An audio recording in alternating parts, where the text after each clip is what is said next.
going, everybody? Welcome to the latest episode of Mystery Unsolved. You know my name, you know why we're here. Second episode of this season. You may remember, I am also streaming now currently on Instagram, so perhaps more people will show up, or any person will show up. Tonight's episode is a viewer discretion is advised. I say that wholeheartedly because there's a lot of disturbing shit in this episode, so viewer discretion is advised. Tonight's episode is on the Hinterkaifeck. I think I'm pronouncing that correctly. The Hinterkaifeck murders. Without further ado, Mystery Unsolved, the Hinterkaifeck murders. And do remember, I am reading from a book, so it's going to be a little more thorough. That means we're going to get a lot more details than if we got it from an article online. Hinterkaifeck was the name of a small isolated farmstead situated in the beautiful rolling hills and forests between the towns of Ingolstadt and, oh dear lord, Schrobenhausen in Bavaria. Schrobenhausen, say that 5 times fast, in Germany. So basically it's in Germany. Okay, that's why I can't pronounce half this stuff. It was the home of Andres Gruber, 63, his wife, Kazelia, 72, their widowed daughter, Victoria Gabriel, 35, her children, Kazia, 7, Yusuf, 2, and their new maid, Maria Baumgartner, 44. So, immediately, I think it's telling that they include the ages, but also that, like, the daughter who was widowed is now living with them with her kids. Like, in the dead of night on March 31st, 1922, someone systematically slaughtered each member of the family, one by one, and piled their bodies in a barn. I did say viewer discretion is advised, did I not? That's part of the reason why. Also, this is the first couple of cases that I'm going to be doing are all in the turn of the century. We're talking early 1900s, 1920s. So, yeah, that kind of makes it all the more baffling and disturbing, if you ask me. Andres Gruber was not a popular man in the local community. He was thought to be aggressive and greedy, and people in the nearby village generally avoided him. Victoria was the only child of Andres and Cecilia to have survived in adulthood. Locals speculated that their other children had perished because they were not looked after properly and were treated cruelly. I mean, if you got something to say, you know. The small children had to stay in the cellar for days, and when you passed by, you could hear the children crying, a neighbor recalled. Damn. Even more damaging to the Andreas reputation was the public knowledge that he was having an incestuous relationship with Victoria, whose husband, Carl Gabriel, had died in France in 1914 during World War I. I did say viewer discretion advised, did I not? Oh my lord. So not only was he having a relationship with his daughter, it was public knowledge. 1922. Not okay now, certainly not okay then. Public knowledge. Like, people knew about it. No wonder when that guy went into town, even if he was just getting, like, you know, stuff for the farm, people must have looked at him like, there he is. Andreas and Victoria were convicted of incest between the years of 1907 and 1910. And they were convicted. I haven't even gotten to the murders yet, and I'm already, like, rattled and disturbed. And my God.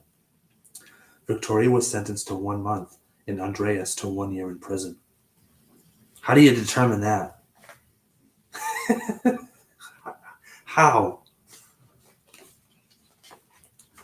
It was also rumored that Andreas was the real father of little Josef and not the village mayor, Lawrence Schlittenbauer, with whom Victoria had been having an intimate relationship with at the time she became pregnant. Well,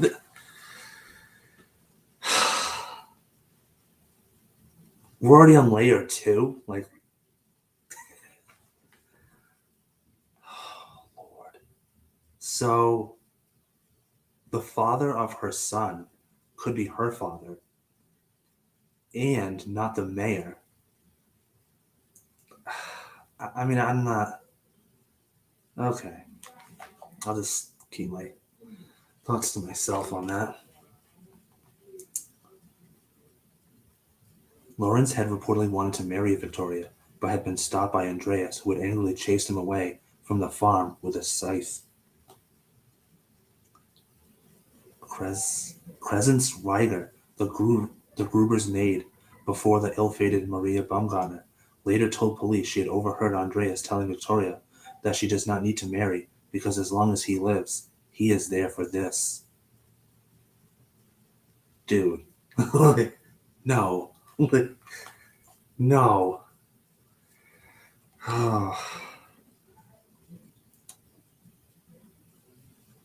Okay, there's another sentence. I'm not even going to read it because it's just downright disturbing. So anything we come across later on is whatever. In the days leading up to the murders, Andreas told neighbors about the odd occurrences that had been unfolding at the farm.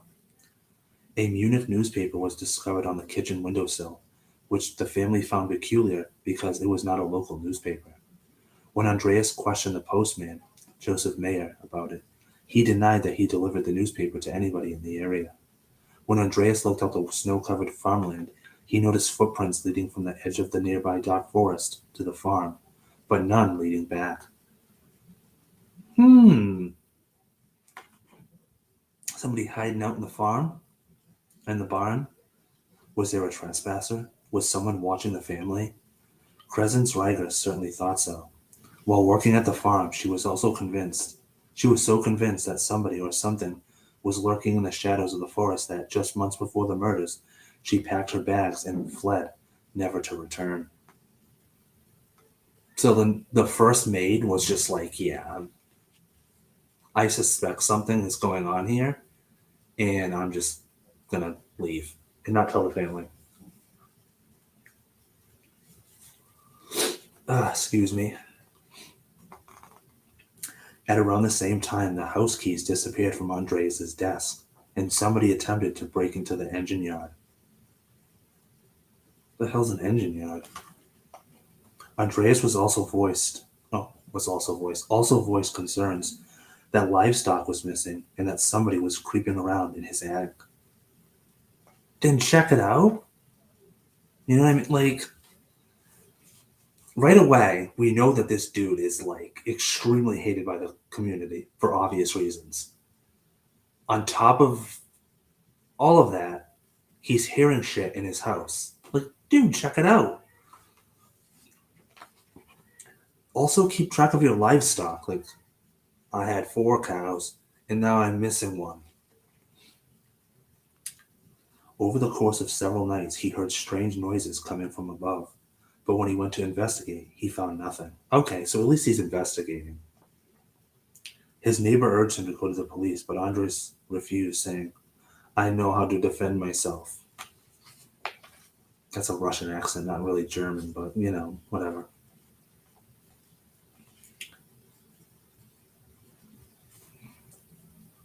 While these incidents were cause for concern, nobody could have expected what happened next. From April 1st, all the members of the Gruber family seemed to have vanished. Kazelia did not appear at school that day, a Saturday, and the family didn't attend church on Sunday.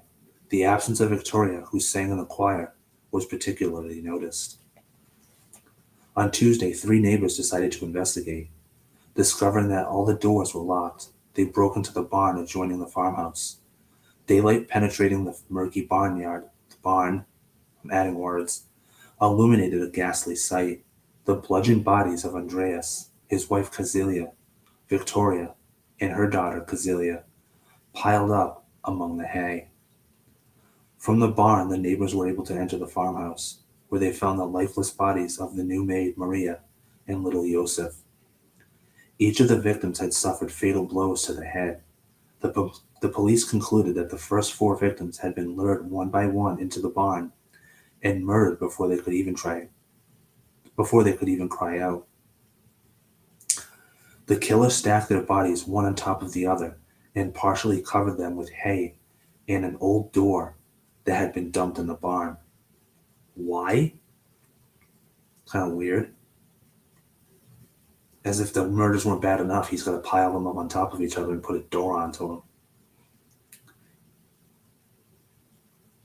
He then went into the farmhouse where he killed Yosef, who was asleep in his cot, and Maria.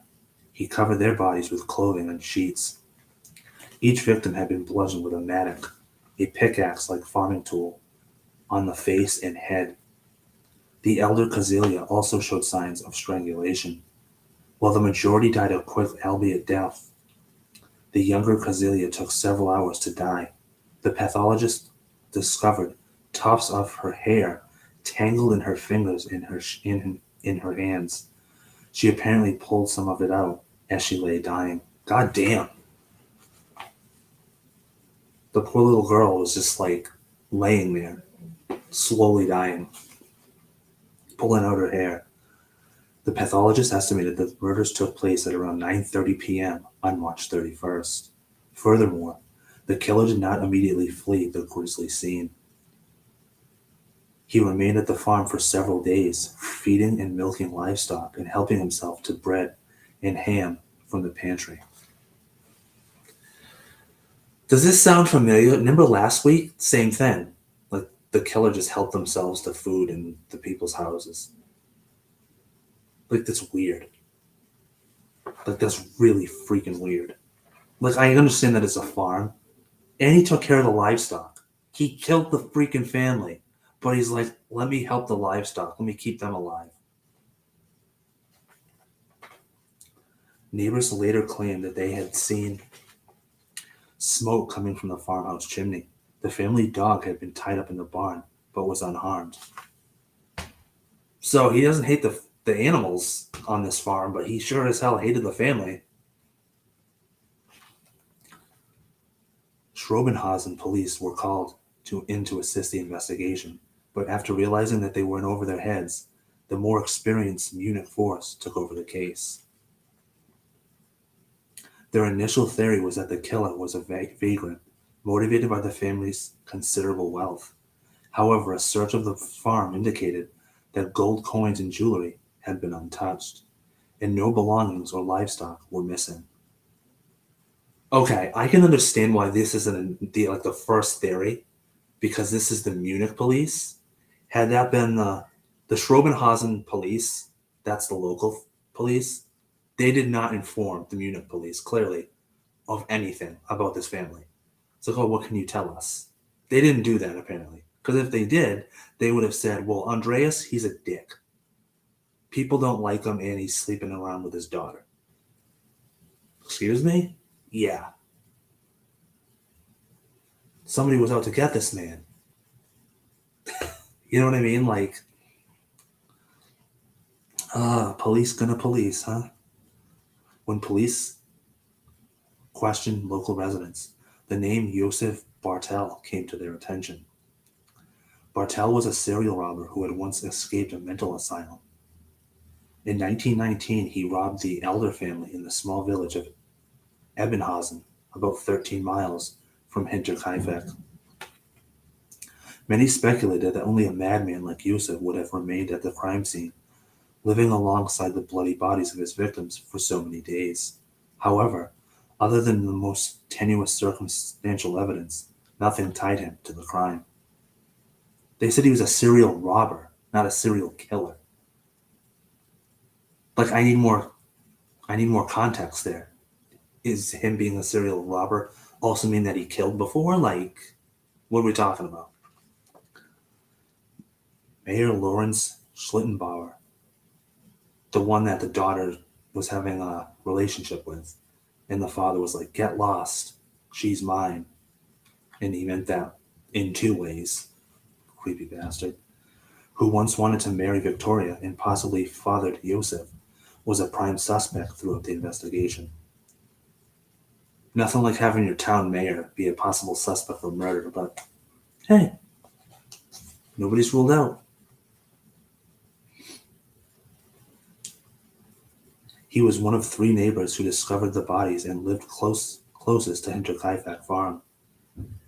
He had clashed violently with Andreas over his relationship with Victoria, and had even reported them to the authorities for their incestuous relationship. According to other neighbors on the scene, Schlittenbauer was also said to have been remarkably unfazed when the Gruber's bodies were discovered, despite the gruesome nature of what they found. Schlittenbauer's outwardly calm behavior could be attributed to shock. I love how people they're like, yeah, you know what, now that you bring it up, he was rather calm. A lot more calm than I would be. Lawrence Schlittenbauer was interrogated at the crime scene on April 5th, 1922. At the time of the murders, he claimed he was a happily married man with no motive for killing the entire Gruber family. Nevertheless, even today, he remains a favorite suspect among the townsfolk of Ingolstadt.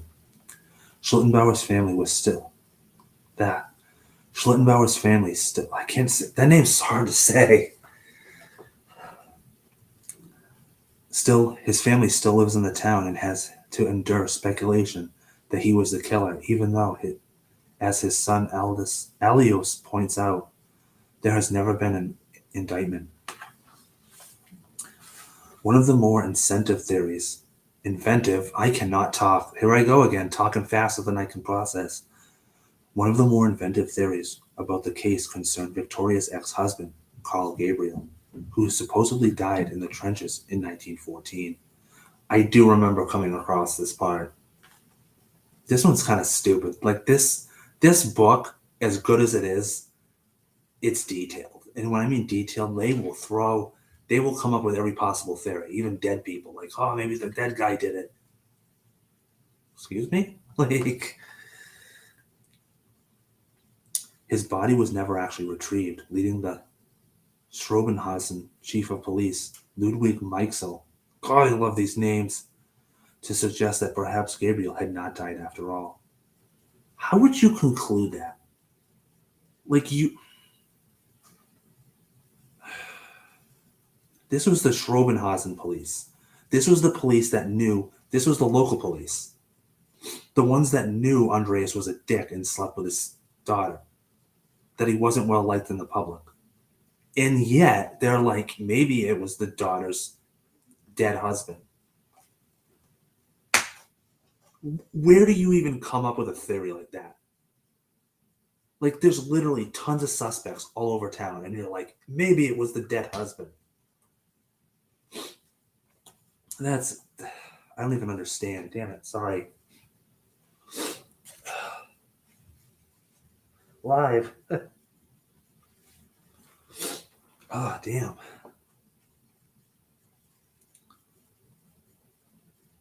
If he had survived, he could have traveled to Hinterkaifeck and committed the murders, perhaps in revenge for his wife's incestuous affair with her father.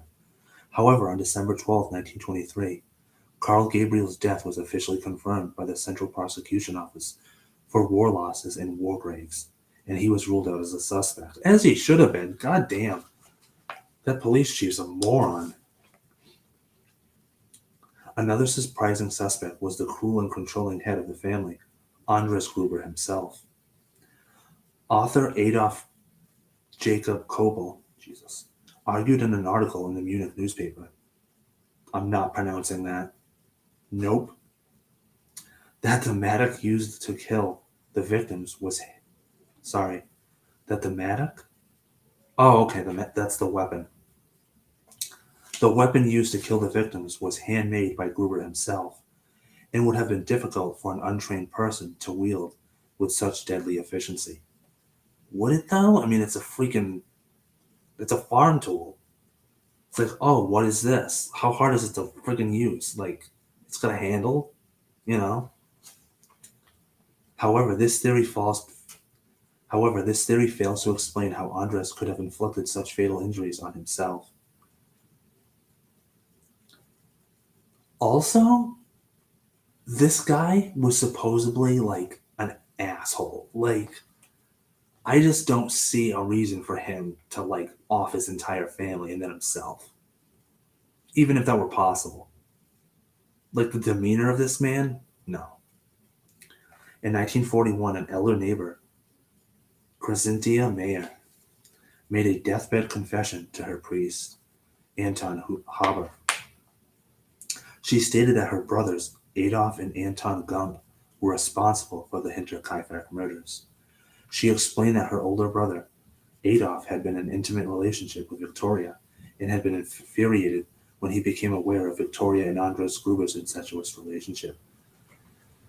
I didn't want to say it when I read that she had a relationship with a mayor, but it sounds like Victoria got around. Clearly. According to Crescentia Mayer, Adolf and Anton had killed Victoria and Andres Gruber, and then dispatched everyone else in living at the farm to ensure that there would be no witnesses. However, it was not until 1952 that police decided to investigate the brothers' possible guilt. 20 to 30, 30 to 40, 40 to 50. That's 30 years later. Exactly 30 years later. By the time, Adolf had been dead for 8 years, and Anton was an elderly pensioner who categorically denied any involvement in the murders. He was arrested, but after 3 weeks in custody, was released without charge. The combination of the explained footprint, the combination of the unexplained footprints in the snow leading to the forest to the farm, and the mysterious sounds apparently coming from the attic, paint a frightening picture of a sadistic intruder hiding in the house and waiting for his moments to strike. This picture continues to fascinate professional and amateur sleuths many decades after the slayings. However, the sheer lack of evidence, incomplete case records, and the death of potential witnesses and suspects means that it is doubtful the mystery of the Hinterkaifeck murders will ever be solved. The most recent investigation into the case took place in 1986, and over the years, more than 100 suspects have been questioned. So remember I said the town knew about the relationship between Andres and his daughter. On top of that, they probably already didn't like him because of the way he was. So, yeah, I'll get to my theories at the end, but yeah. Unfortunately, during World War II, a significant number of the police files were destroyed. And why is that? In addition, busts of all 6 of the victims' heads, which had been sent to the Pathology Institute of the University of Munich for analysis, have been lost. They lost their heads twice? I'm not trying to be funny. How do you lose heads? I told you this one's a doozy. Oh my goodness. While the heads were in Munich, they were sent to a clairvoyant who claimed that 2 people had committed the murders. Oh my god. They sent the heads to a clairvoyant. Maybe she still had them? Oh my god.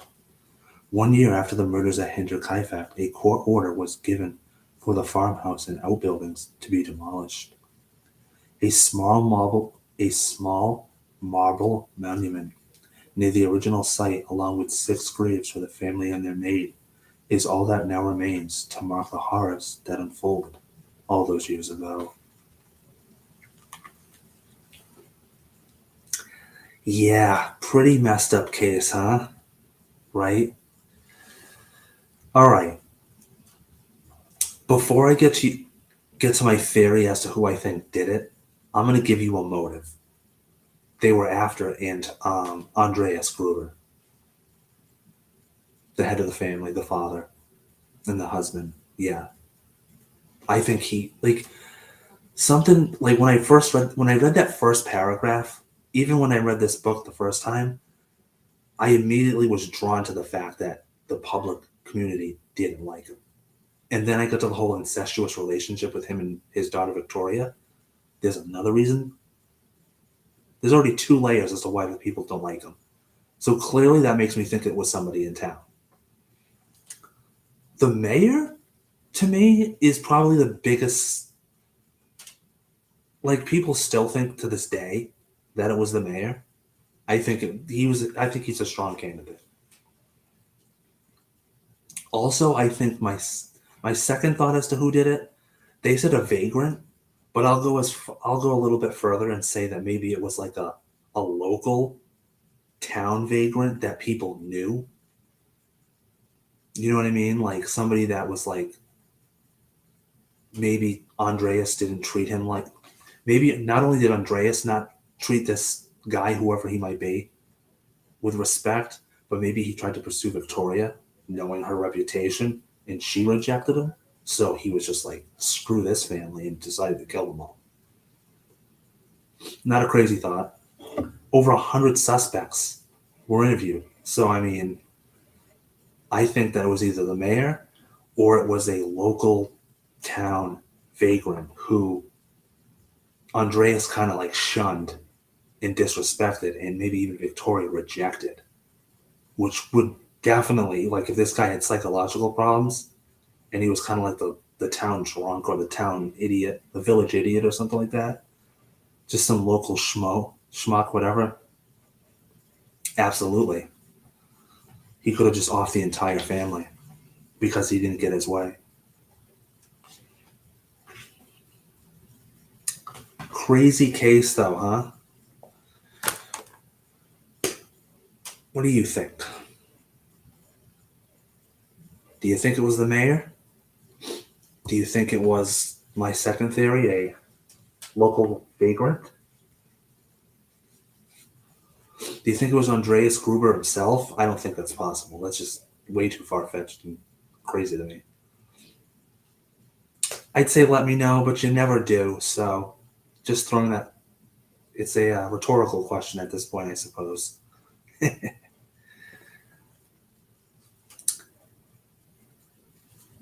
For those that watch this on the playback, I do hope you enjoyed this episode of Mystery Unsolved. And stay tuned, of course, next Friday for the next case. I would tell you what it is, but I don't remember, and I'd have to click on my phone. So unprofessional of me.